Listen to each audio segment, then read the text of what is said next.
പിതാവിൻ്റെയും പുത്രൻ്റെയും പരിശുദ്ധാത്മാവിൻ്റെയും നാമത്തിൽ ആമേൻ. എൻ്റെ പ്രിയപ്പെട്ടവരെ, ഓഗസ്റ്റ് 21 വ്യാഴാഴ്ച നമുക്ക് പ്രാർത്ഥിക്കാം. അമ്മേ പരിശുദ്ധമ്മേ, അമ്മേ പരിശുദ്ധമ്മേ, ദൈവമാതാവേ, കൃപാസനത്തിലൂടെ ഞങ്ങൾക്കും ഞങ്ങളുടെ ദേശത്തിനും അമ്മ മധ്യസ്ഥം തേടി തന്ന എല്ലാ അനുഗ്രഹങ്ങൾക്കും കൃപകൾക്കും ഞങ്ങളിപ്പോൾ ഹൃദയം നിറഞ്ഞ നന്ദി പറയുന്നു. അമ്മേ പരിശുദ്ധമ്മേ, ദൈവമാതാവേ, 2004 ഡിസംബർ 7 ഉച്ച കഴിഞ്ഞ് 2:30 കൃപാസനത്തിൽ സംഭവിച്ച അമ്മയുടെ പ്രത്യക്ഷപ്പെടലിനെ കുറിച്ച് തിരുസഭയ്ക്ക് സമർപ്പിച്ചിരിക്കുന്ന പഠനരേഖകളുടെ സഭാത്മകമായ പഠനം ആരംഭിക്കുവാൻ ഞങ്ങൾ പ്രാർത്ഥിക്കുന്നു.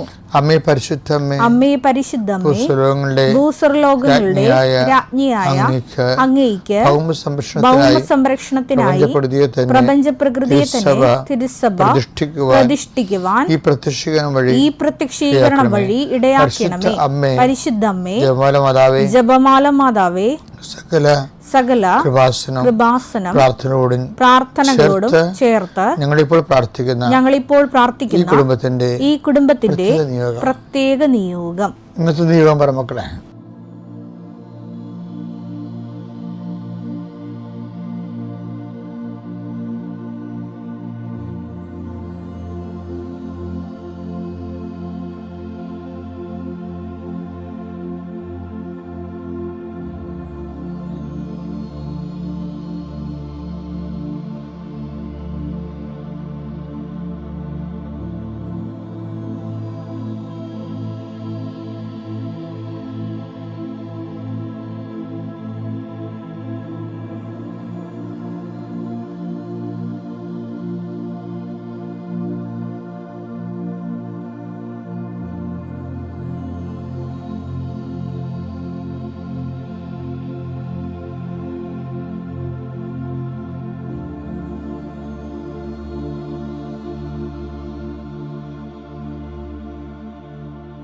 അമ്മയുടെ പ്രത്യക്ഷീകരണത്തിന്റെ ഈ അനുഗ്രഹവേളയിൽ ഞങ്ങൾക്ക് സാധിച്ചു തരുവാൻ കനിയണമേ. ആമേൻ. വിശ്വാസ പ്രമാണം. സർവശക്തനായ പിതാവും ആകാശത്തിന്റെയും ഭൂമിയുടെയും സൃഷ്ടാവുമായ ദൈവത്തിൽ ഞാൻ വിശ്വസിക്കുന്നു. അവിടുത്തെ ഏകപുത്രനും ഞങ്ങളുടെ കർത്താവുമായ ഈശോ മിശിഹായിലും ഞാൻ വിശ്വസിക്കുന്നു. ഈ പുത്രൻ പരിശുദ്ധാത്മാവിനാൽ ഗർഭസ്ഥനായി കന്യകാമറിയത്തിൽ നിന്ന് പിറന്ന് പൊന്തിയോസ് പീലാത്തോസിന്റെ കാലത്ത് പീഡകൾ സഹിച്ച് കുരിശിൽ തറയ്ക്കപ്പെട്ട് മരിച്ച് അടക്കപ്പെട്ട് പാതാളങ്ങളിൽ ഇറങ്ങി മരിച്ചവരുടെ ഇടയിൽ നിന്ന് 3-ാം നാൾ ഉയർത്ത് സ്വർഗത്തിലേക്ക് എഴുന്നള്ളി സർവശക്തിയുള്ള പിതാവായ ദൈവത്തിന്റെ വലതുഭാഗത്തിരിക്കുന്നു. അവിടെ നിന്ന് ജീവിക്കുന്നവരെയും മരിച്ചവരെയും വിധിക്കുവാൻ വരുമെന്നും ഞാൻ വിശ്വസിക്കുന്നു. പരിശുദ്ധാത്മാവിലും ഞാൻ വിശ്വസിക്കുന്നു. വിശുദ്ധ കത്തോലിക്കാ സഭയിലും പുണ്യവാന്മാരുടെ ഐക്യത്തിലും പാപങ്ങളുടെ മോചനത്തിലും ശരീരത്തിന്റെ ഉയർപ്പിലും നിത്യമായ ജീവിതത്തിലും ഞാൻ വിശ്വസിക്കുന്നു. ആമേൻ. സ്വർഗ്ഗസ്ഥനായ ഞങ്ങളുടെ പിതാവേ, അങ്ങയുടെ നാമം പൂജിതമാകണമേ. അങ്ങയുടെ രാജ്യം വരണമേ. അങ്ങയുടെ തിരുമനസ് സ്വർഗത്തിലെ പോലെ ഭൂമിയിലും ആകണമേ. അന്നു വേണ്ടുന്ന ആഹാരം ഇന്ന് ഞങ്ങൾക്ക് തരണമേ. ഞങ്ങളോട് തെറ്റ് ചെയ്യുന്നവരോട് ഞങ്ങൾ ക്ഷമിക്കുന്നത് പോലെ ഞങ്ങളുടെ തെറ്റുകൾ ഞങ്ങളോടും ക്ഷമിക്കണമേ. ഞങ്ങളെ പ്രലോഭനത്തിൽ ഉൾപ്പെടുത്തരുതേ, തിന്മയിൽ ഞങ്ങൾ രക്ഷിക്കണമേ. ആമേൻ. നന്മ നിറഞ്ഞ മറിയമേ, സ്വസ്തി. കർത്താവ് അങ്ങയുടെ കൂടെ സ്ത്രീകളിൽ അങ്ങ് അനുഗ്രഹിക്കപ്പെട്ടവളാകുന്നു. അങ്ങയുടെ ഉദരത്തിൻ ഫലമായി ഈശോ അനുഗ്രഹിക്കപ്പെട്ടവനാകുന്നു. പരിശുദ്ധ മറിയമേ, തമ്പുരാന്റെ അമ്മേ, പാപികളായ ഞങ്ങൾക്ക് വേണ്ടി ഇപ്പോഴും ഞങ്ങളുടെ മരണസമയത്തും തമ്പുരാനോട് അപേക്ഷിക്കണമേ. ആമേൻ. എൻ്റെ കർത്താവേ, നിന്റെ ഉന്നതമായ നാമത്തിന് സ്തോത്രം ചെയ്യുന്നു. എൻ്റെ കർത്താവേ, നിന്റെ വിശുദ്ധ പൗരോഹിത്യത്തെ മഹത്വപ്പെടുത്തണമേ. എൻ്റെ കർത്താവേ, സഭയിലുള്ള സാന്നിധ്യം പ്രകടമാക്കണമേ. 39 വർഷം ഞാൻ അർപ്പിച്ച കൃപാനയുടെ യോഗ്യതയാൽ കൃപാസനത്താരെ ജീവനോടെ പ്രത്യക്ഷപ്പെട്ട പരിശുദ്ധ അമ്മയുടെ മാധ്യസ്ഥത ഇപ്പോൾ പ്രാർത്ഥിക്കുന്ന മക്കളുടെ മേൽ കർത്താവിൻ്റെ ശക്തിയൊക്കട്ടെ. ഇന്നത്തെ നിങ്ങളുടെ യാത്രാമേൽ കർത്താവിൻ്റെ കൃപ ചൊരിയട്ടെ. നിങ്ങളുടെ ചിന്തകൾ, നിങ്ങൾ മറ്റുള്ളവരോട് സംസാരിക്കുന്ന സംസാരങ്ങൾ, ഇടപാടുകൾ, ഇടപഴകലുകൾ, ചർച്ചകൾ, തീരുമാനങ്ങൾ കർത്താവ് അനുഗ്രഹിക്കട്ടെ. ഭവനരഹിതർക്ക് വേണ്ടി പ്രാർത്ഥിക്കുന്നു, വീട്ടിലേക്ക് വഴിയില്ലാത്തവർക്ക് വേണ്ടി പ്രാർത്ഥിക്കുന്നു, വെള്ളം പോലും കൃത്യമായിട്ട് കിട്ടാത്തവരെ സംബന്ധിച്ച് പ്രാർത്ഥിക്കുന്നു. എൻ്റെ കർത്താവിനുമായ നാമത്തിൽ നീ അനുഭവിക്കുന്ന ഭൗതികമായ എല്ലാവിധ പ്രതിസന്ധികൾക്കും യേശു ക്രിസ്തു നാമത്തിൽ കൃപാസ്ഥാനം ജീവനോടെ പ്രത്യക്ഷപ്പെട്ട പരിശുദ്ധയുടെ മാധ്യസ്ഥത്തിൽ യേശു നാമത്തിൽ പരിഹാരം ഉണ്ടായിട്ട് പ്രാർത്ഥിക്കുന്നു.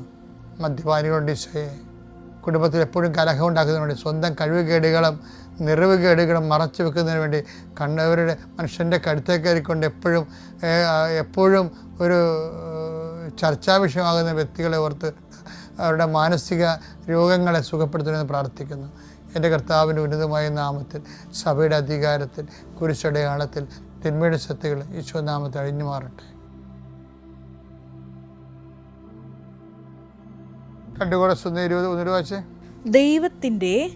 ദൈവത്തിന്റെ സകല വാഗ്ദാനങ്ങളും ക്രിസ്തുവിൽ അതേ എന്ന് തന്നെ. ദൈവത്തിന്റെ സകല വാഗ്ദാനങ്ങളും ക്രിസ്തുവിൽ അതേ തന്നെ. അതുകൊണ്ട് തന്നെയാണ് ദൈവമഹത്വത്തിന് അവൻ വഴി ഞങ്ങൾ ആമേൻ പറയുന്നത്. എല്ലാ ദൈവം മഹത്വപ്പെടാൻ വേണ്ടി നമ്മൾ എന്താ ചെയ്യേണ്ടത്? അതിൻ്റെ ഫോർമുല പ്രോസസ്സിങ് എന്താണ്? ദൈവം മഹത്വപ്പെടാൻ വേണ്ടി എന്താ ചെയ്യേണ്ടത്? അവൻ വഴി ആമേൻ പറയണം. എന്തിനാണ് ആമേൻ പറയണത്? ഒന്നൊരു വായിച്ചത്, ദൈവമഹത്വത്തിന് അവൻ വഴി ഞങ്ങൾ ആമേൻ പറയുന്നു.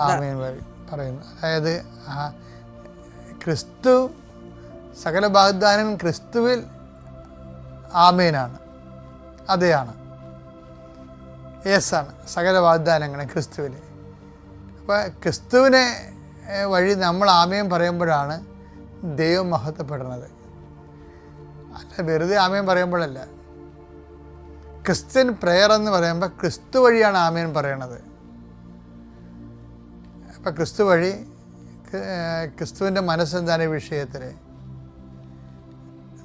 ക്രിസ്തുവിൻ്റെ മനസ്സിനകത്ത് എപ്പോഴും ഒരു ഘടകം പിതാവിൻ്റെ മഹത്വമായിരിക്കും. അതറിയാതെ ക്രിസ്തുവിനോട് നമ്മൾ പോയി അപേക്ഷയൊക്കെ വെക്കാതിരിക്കുന്നത് നല്ലത്. ക്രിസ്തുവിൻ്റെ ഉത്തരങ്ങളിൽ അങ്ങേ തലക്കൽ പിതാവിൻ്റെ മഹത്വമാണ് വരണത്. അതുകൊണ്ട് തന്നെ ക്രിസ്തു വഴി ആമേൻ പറയുമ്പോൾ മഹത്വപ്പെടുന്ന പിതാവാണ്. അതിൻ്റെ എടുക്കുന്ന മൻഡേറ്ററി ആയിട്ട് വരുന്ന ചില വിഷയങ്ങൾ തൽക്കാലം നമുക്ക് സ്വീകാര്യമല്ലെങ്കിലും ക്രിസ്തു വഴി നമ്മൾ ആമേൻ പറയുമ്പോൾ സംഭവിക്കുന്ന വിഷയം നമ്മുടെ വിശ്വാസ വളർച്ചയാണ്. അതുകൊണ്ടാണ് വിശ്വാസത്തെ വളർച്ച പ്രാപിക്കാൻ എന്ത് ചെയ്യണമെന്ന് ചോദിച്ചു കഴിഞ്ഞാൽ, നമ്മൾ വഴി ദൈവം മഹത്വപ്പെട്ടുകൊണ്ടിരിക്കണം. വിശ്വാസത്തിൽ വളരണമെങ്കിൽ എന്ത് ചെയ്യണം? ഈ 2 കൊരിന്ത്യൻസ് 1:20 ഭയങ്കരമായൊരു വചനമാണ്. എന്ന് വെച്ച് കഴിഞ്ഞാൽ സകല വാഗ്ദാനങ്ങളും ക്രിസ്തുവിൽ അതേ തന്നെയാണ്. അതുകൊണ്ടാണ് ക്രിസ്തുവിൽ എല്ലാ വാഗ്ദാനവും ഉള്ളത് കൊണ്ടാണ് അത് പ്രാപിക്കാൻ വേണ്ടി നമ്മൾ ചെയ്യണത് എന്താണ്? ദൈവമഹത്വത്തിന് ക്രിസ്തുവിൽ ആമേൻ പറയും. ഒറ്റ നടക്ക് പോകത്തില്ല ഈ സംഭവം. സകല വാഗ്ദാനങ്ങളും ക്രിസ്തുവിൽ അതേ തന്നെയാണ്. ക്രിസ്തുവിലുണ്ടതില്ല. പക്ഷേ ക്രിസ്തുവിലുണ്ടെങ്കിൽ നമുക്ക് പിതാവിനെ മാറ്റി നിർത്തിക്കൊണ്ട് ക്രിസ്തുവിൽ നിന്ന് അനുഗ്രഹം അടിച്ചു മാറ്റാൻ പറ്റത്തില്ല. ഇതെല്ലാം ഇൻ്റർ കണക്റ്റഡാണ് പിതാവുമായിട്ടുള്ള.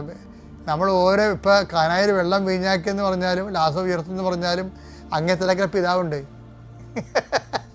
എന്ത് രസമാണെന്നറിയാമോ ഈ ആധ്യാത്മിക ജീവിതം. അപ്പം നമുക്ക് എപ്പോഴും ഉണ്ടാകുന്ന പിതാവുമായിട്ട് ഒരു പിടിപാടുണ്ടാകുന്നത് നല്ലതായിരിക്കും. നമുക്കറിയാം, പിതാവും പുത്രനും പരിശുദ്ധാത്മാവും നമ്മൾ തന്നെ വസിക്കുകയല്ലേ ഏകദൈവമായിട്ട്.